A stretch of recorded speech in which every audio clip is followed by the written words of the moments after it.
tama po yung naging isang parang punto nung isa sa mga kongresista doon na binabanggit niya kapag impeachment daw po ang usapan, mas mauunang masunod yung konstitusyon natin and even the impeachment rules more than the NIRC or the code na binabanggit po kahapon. Tama po ba yun?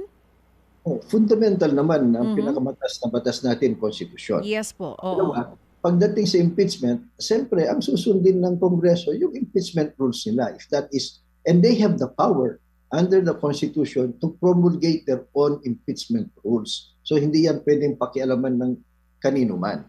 So, malinaw ho yan. But it's not even a dispute o kaya a comparison between the Constitution, impeachment rules, o kaya yung National Internal Revenue Code.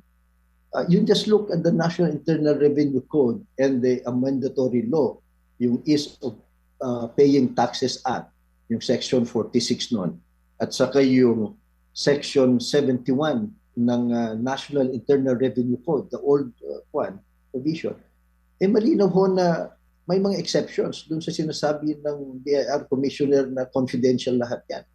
Hindi ho. So hindi ho ganung kahirap ma-access ang income tax return kasi nga ho by its very nature sa Section 71 ng NIRC, it is public record. Even po yung isang punto na sige, sabihin na natin si VP Sara kasi public official, baka mas madali. Nag-raise ng point yung isang kongresista kahapon na paano yung asawa niya. Hindi naman daw po public official. Pwede pa rin na makita yung kanyang records? Kung joint filing ho yan, ITR, it doesn't matter kung private ka or public official or private individual. Pag ITR, ang sabi ng Section 71, ang lisang public record yan. So mukhang hindi lang ho nila na-harmonize yung iba't ibang provision ng NIRC mismo, yung bagong amendatory law, at yung provision ng Data Privacy Act.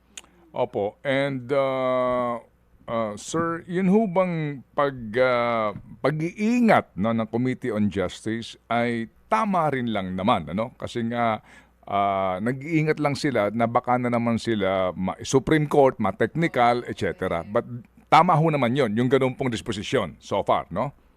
Tama ho. At we have to commend yung kanilang chairperson.